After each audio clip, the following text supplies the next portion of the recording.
right, I'm joined today by Rebecca. Along with Rebecca, we have Coach Nick and myself, Coach Josh. Topic today: a new normal.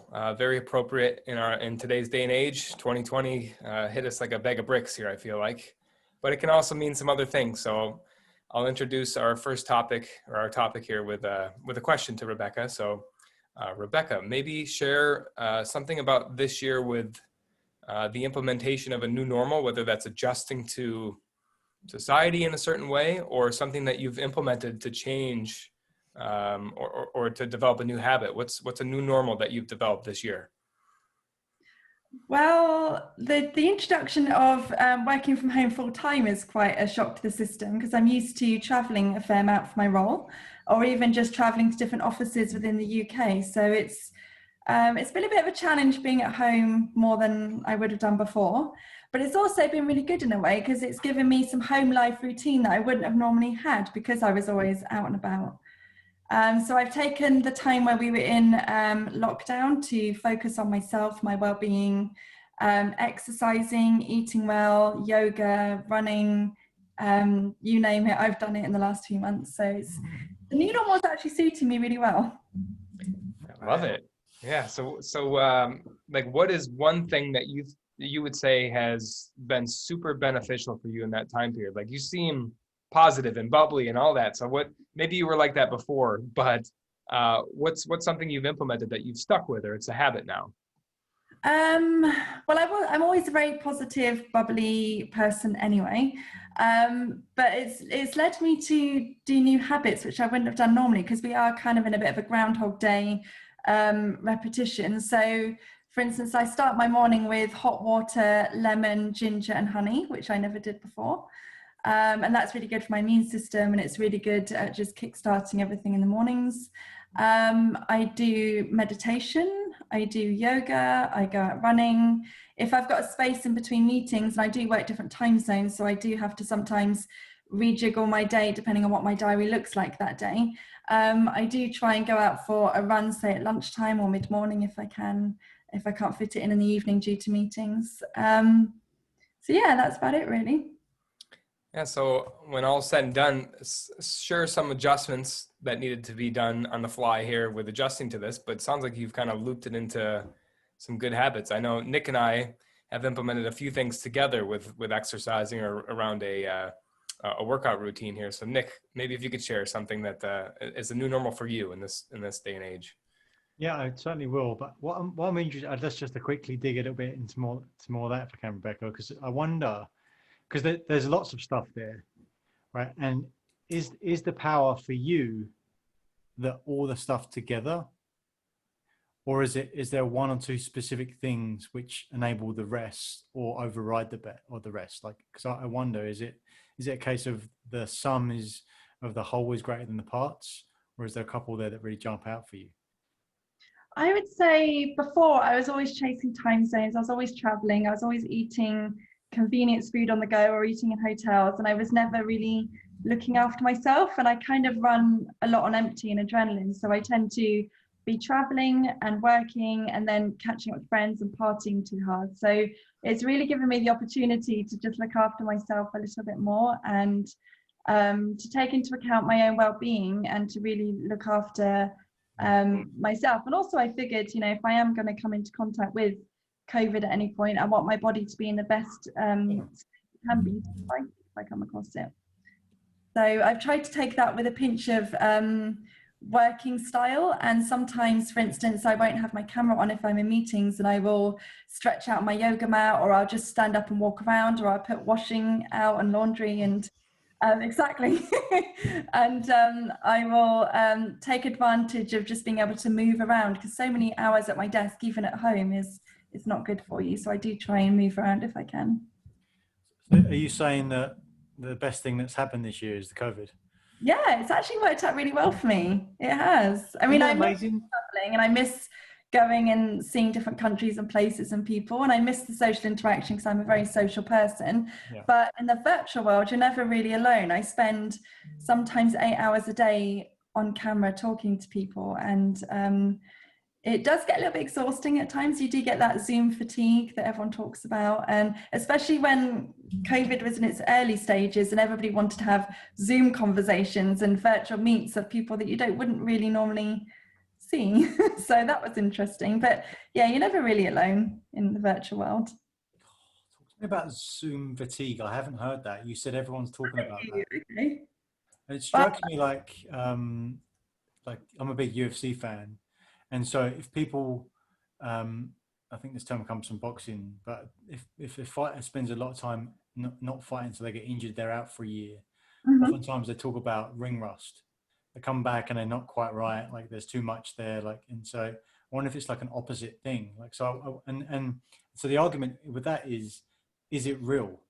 Like, is ring rust real? Is it just in your head? So I wonder if that's a similar thing. It can be in your head, but it can also be real as well. Yeah. So tell me more about it. I haven't. So Zoom fatigue is when you spend so many hours a day sat in front of Zoom on meetings, and it's quite tiring because you're constantly sat in one spot, and so it's not good for your back and it's not good for your posture. It's not very good at all because, you know, if you're in a normal office environment, you would be up and about and moving and getting cups of tea, having chats with people in the corridor, whereas virtually you don't have that. And also because we are now living in a virtual world primarily in what we do, it's back to back constantly all day long, different time zones. So you're actually talking a lot more than you used to, and you're also you're not moving around and you're not having that face-to-face interaction that you normally would have had in an office environment. So it's interesting to adapt to a different world because I'm so much busier now than I was back in the office or when I was traveling. Right. So if it was Zoom fatigue is the thing, because you get to the point of like the 6 hour day of meeting, you're like, oh God, I can't do anymore. But when I schedule meetings, I now take that into account. So I schedule a meeting to start 5 past the hour and end at 5 to the hour. And therefore it gives somebody a 10-minute break to, you know, move around, go get a coffee, go to the bathroom, do anything that they need to do. Otherwise you just I was ending up eating 3 meals a day at my desk because I was just constantly back to back through time zones and I didn't have the opportunity to get up and move around. So now I've taken the opportunity to, if it's a big call with say more than 5 people on it, I won't turn my camera on and I will move around with my Bluetooth headset and do different things around the house, whether it be stretching or laundry or just walking rather than standing and sitting. So are we getting much more stuff done then? Yeah, I find I'm more productive now because there isn't that divide of leave the office, go home. Right. It's more, the office is always there, and that is the problem. And if it's not there at your desk, it's always there if you've got a work phone and you're constantly checking your emails and thinking, I've got to do this tomorrow. There isn't that divide anymore between home and work at the moment. So I'm wary here of confirmation bias, but one of my reasons for, and just for context, that I've made a choice to work from home before anything. I've been doing this for a while, so I bet before everything but the COVID stuff, work from home made zero difference to me. And my thought was that a lot of time in my old world, corporate world, spent in the office was not spent time working. It was spent time doing other things. So it's like, well, actually, you can probably. It's not. I don't need to be in the office for 8 hours or 10 hours. I just need to get done whatever I need to get done. And so why are we there for the rest of the time? Yep. So for me, it sounds like what happens to you as a productive person, achieving person, is that rather than just doing what you need to do in the smaller amount of time because you haven't got that everything that's going on in the office stuff, traveling, you've actually just doubled your output, or something like that, right? So does that resonate? Like, have you seen any part of that? And I would definitely say when I was in the office or if I'm traveling and seeing other countries and colleagues, I'm definitely one of those people that likes to chat and socialize quite a lot. So actually I'm getting more work done now. I don't have that luxury. I'm one of those people that needs a sign on the back of my back in the office saying, please don't talk to me. I can't be trusted. I've got work to do. It's a long sign. So it's nice to actually that I'm now at home where I've got the opportunity to just focus and get stuff done.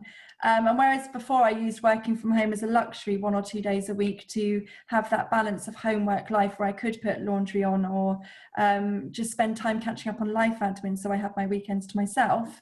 Now it's a case of that's every day. And I'm actually getting a lot more done because I don't necessarily have that social interaction.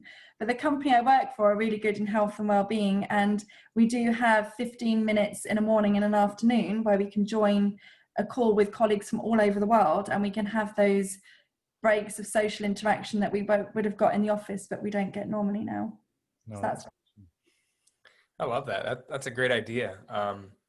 Yeah, Nick, what you mentioned about like just working from home, just a work-life balance. Now it's more important than ever that we set that boundaries for ourselves while we're working from home. And Rebecca, to your point, maybe we can schedule some social time somewhere in the midst of that. But that's an interesting concept there.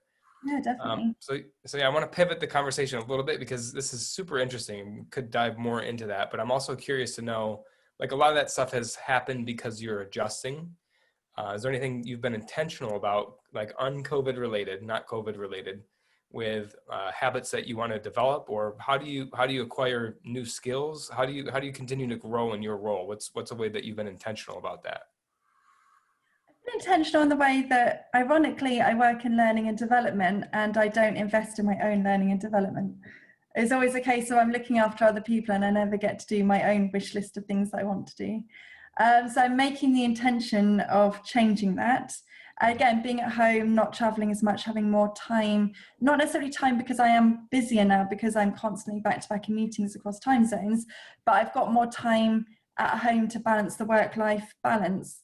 So therefore, I want to do some things that I have an interest in. For instance, neuro-linguistic programming, I've got a big interest in. I'd like to do more development towards that. And so it's given me the time to stop and think about myself, as well as developing roadmaps and development plans for other people in their careers, thinking, well, actually, what do I want to do for me? Now's the time to think about me. And I think because of the situation that we're in, that I've had the opportunity to focus on myself and my own well-being and my own thoughts a lot recently this year, it's given me that mindset of what's outside of that, outside of my own health and well-being. What do I want to do in terms of my career, my personal and professional development, etc. So it's given me that scope, which is nice. I can appreciate that answer. Nick and I were just talking about a quote from a gentleman by the name of James Clear. Have you ever heard of him? No, never. He's on Twitter. He's on a couple of different social media platforms, but he has this quote that I think resonates with what we're talking about. He says, "The key, if you want to build habits that last, is to join a group where the desired behavior is the normal behavior." Okay. I just love that. So if you're interested in being intentional about developing that skill, it might be, behoove of you to bring somebody with you, or just find a group where that is the normal. They do that every day. It might, be a little ramp up time for you to catch up with everybody. But if that's just what they do, in no time, you'll catch on and develop a new habit. That sounds brilliant. Yeah, I'll look that up. Thank you. Well, yeah. So here's the overall concept from that. So I think that environment is the biggest indicator of change, and so then the easiest way to utilize that is to go into an environment that already exists, right? To base off of that quote. But think about what you've done, Rebecca. You've created that environment for you. It's this year since you've been at home, what you've made a decision to make wholesale changes to. So look, it's something that resonates with you probably before. So you just kind of did it as you went through. But what, as you described, is like the morning drink with the ginger and the honey and the lemon and the hot water. I'd do it without the hot water because that was just a start. Right? And that without the honey. And then the meditation, and then the yoga, and then the running, like the stacking of those habits, which is actually another James Clear concept, habit stacking. But you've created your environment, and then just because that's your environment, you're naturally in it anyway, and then that's led to the extra productivity work-wise, and the freedom to have all those thoughts about, well, what do I want to do? Like, where am I developing myself? I just think that's beautiful because you can go into another environment. That's why it's so powerful that when you go to a different country, when you go and live in a different country, or even if you just live in a different town or city, you change quicker because everything, like if you wanted to go and learn Italian, what's the best way to do that? Everyone knows, right? Go live in Italy and be confused like crazy for a couple of weeks and you start figuring it out, right? That's going to be the biggest indicator of change, right? And so it's like whatever you want, go be in that place, like immerse yourself, dive in, like sink or swim. It's such a great reminder to do that. and me and Josh were talking about that earlier, right? That's why it's powerful to do things together, create an environment. To answer your question, Coach, to share with Rebecca, we're doing a workout program together, which is a structured program that's has instructions and daily focuses and challenges at the end of it. So that's a great environment to associate yourself with, but it's only once a day. But then you can double the power of that because we're doing it together. And so that creates an environment that's not a physical environment, but it's like it creates that energy environment. Nice to have a buddy to do it with rather than trying to do it on your own. Yeah, exactly. So the more people and the more intense, the bigger outcomes you're going to get. Mm-hmm. That's why I think about it. And it also comes down to accountability. If there's other people doing it with you, you hold each other accountable. It's just, and it's unspoken. You don't really have to say like, you got to do this. It just, everybody just shows up and plays their part in it. Yeah, it's much better than trying to get the motivation to do it on your own, for sure. And maybe that's part of, the increase in productivity with working virtually is this, it's easier to do that. It's easier to meet up in groups. It's easier to pivot quickly. There's features with breakout rooms or just going back to back with meetings. Think of, if you have 8 meetings back to back, you're in all these different places at virtually the same time, just within minutes, you're in different places. So we're tapping into a new normal of, like you said, we can be intentional about how we're spending that time, but also being extra productive while we're doing it. And I find that because I'm back to back constantly with different departments, different time zones, different topics, I have to pivot really quickly in my mind as to, right, what am I going into now? What's this meeting? What's it about? Who am I talking to? What have we got to achieve in this meeting? It is more so than I've ever had to do before, actually. Which means there's more of a demand on you to make new habits. So how are you going to follow up? How are you going to stay organized? How are you going to, communicate effectively between meetings with people? But all that is an increase in productivity. It's demanding it of you to be more efficient with your time. Mm-hmm. Yeah. Definitely. All right, Coach Nick, start to bring us home here with some takeaways. We've got some really good stuff today. I love this conversation. I love it. Deep and quick and fast. Here we go. Yeah. Don't take that the wrong way. So I guess the biggest thing is that, COVID is whatever you want to see it to be, right? Like I think that's creating a new normal is just a choice, right? It comes down to it, right? You could see it's the worst thing in the world or the best thing in the world. You just get to choose what type of response that you have to things, right? And so create your environment is going to be a massive indicator of change. And so if you see something as an opportunity, it will be, because what's bad is always available, but so is what's good. And so you just get to choose. So I think for me, that really jumps out, and creating that environment. And I love just the thought about it, just to tie it back to the corporate stuff as well. Like when you start in a company, and depending on the individual, maybe the level, maybe the size of the company as well, like there's a company cadence. Like when you walk into an office, like there's a way of doing things, and you get there and you start to assimilate because the environment's powerful because there's a lot of people there. And then you will move, and unless you're super intentional all the time, you will move yourself and mold yourself to match that environment, to match that cadence. Yeah. When that's ripped out, people, and especially if people that have been doing the same thing for a long time, they're just like, I don't know what to do with myself now. But to your point, Coach, you've got to create that for yourself. So I think that's the intention of it. You get to choose, and we should be doing this anyway. That was just something I jotted down, Nick, while you were talking, was kind of like what Rebecca was saying with, I don't know, I haven't really thought of like taking care of myself or how I can do that. So just being intentional about first scheduling that into your daily structure, but also like, what are we ignoring now that we switched over and we've kind of gotten into a groove of this new way of life? What's one thing that we haven't really thought of that we can make our new normal? Like we have that work. Like we don't travel in the car anymore we don't have 30 minutes to kill. So what can we do with that time instead of scheduling meetings right at 8 a.m.? What can we do to take care of ourselves in the morning, first thing in the morning, like having a hot cup of water with lemon and all that? So Rebecca, anything else? What else can you think of as a takeaway, something that would be good for, to have other people develop their new normal? I kind of have had a bit of an influence on some people actually through all these meetings, through connecting, through the wellbeing sessions that our work puts on. We all share how we've been coping, and through the peak of lockdown, when I was like, oh, I've been going running and yoga, and I've been eating really well, and I'm not drinking, and a lot of my colleagues were in the stage of just treating it like an extended festive period, and actually a few months later they've taken some of my inspiration, and some of them, for instance, have bought treadmills to go at your desk, so they spend all day in meetings just walking uphill on a treadmill.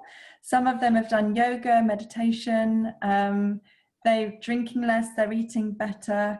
And so I feel like, and they've all sort of commented, I'm only doing this because of your inspiration from, you made me feel good and made me feel like I want to be better in that respect. That's awesome. So that was quite nice. Yeah, that's amazing. I like to spread the good wishes. Yeah, well, we'll see if we can tap into the network here and spread the love here, spread the good news. Spread it. Yeah, for sure. When it kind of ties back to, I think we had a Truth Seekers on standards before, if my memory serves me. But it's the environment you've created, and then you hold in that, Rebecca, that standard for the people that are around you. It's an invitation for them to come meet you at that standard, right? And like that, when you have that standard that's outstanding, like to stand out, it's right at the front, like, and that's why to be at the top, or having that place, is like where you're paving the way. That's where all the results are, all the spoils are, because you're allowing the path for everyone else to follow, right? Because someone could come along and do the same thing as you, even do it better, but if you didn't do it in the first place, it wouldn't even exist as a concept, right? And so cool to hear that. So thanks for sharing. That's awesome. Even before COVID days, I would say to a colleague, right, let's not go to the meeting room, but let's go grab a coffee and let's go for a walk outside. And we would have a walking meeting outside with a cup of coffee, and it might not be the nicest surroundings, but it's better than sitting in a meeting room doing the same sort of thing. If it's a meeting where you're just bouncing ideas and you're discussing, you don't need to be taking notes or presenting anything. Why are we, as a norm, sitting down and doing it in one place if we don't need to be? Let's get up and let's move, because that brings creativity and inspiration and new ideas. So why conform to the traditional method of just sitting? Exactly. Yeah, I'm reminded, I just had a buddy who's an author, first-time author, just wrote a book called Ace Your Space, and talks about, like, so think about your home office, set it up to a place like where you want to be. You're going to be there for 8 hours. Yep. We have limited capacity in a corporate environment or a commercial building. You're home now. So if you carved out space for yourself in a home office somewhere, put a whole bunch of stuff in there that makes you happy and want to be there, and you'll enjoy your work more too. I agree completely. Yeah. Awesome. Well, anything else from you guys? Anything else you can think of to contribute? There's so much stuff as always, but let's keep it tight. And thank you very much, Rebecca. It's super cool for us for you to share that stuff, and putting yourself out there and like leading from the front. Love it. Yeah. Thank you so much for joining us. Appreciate it. No problems.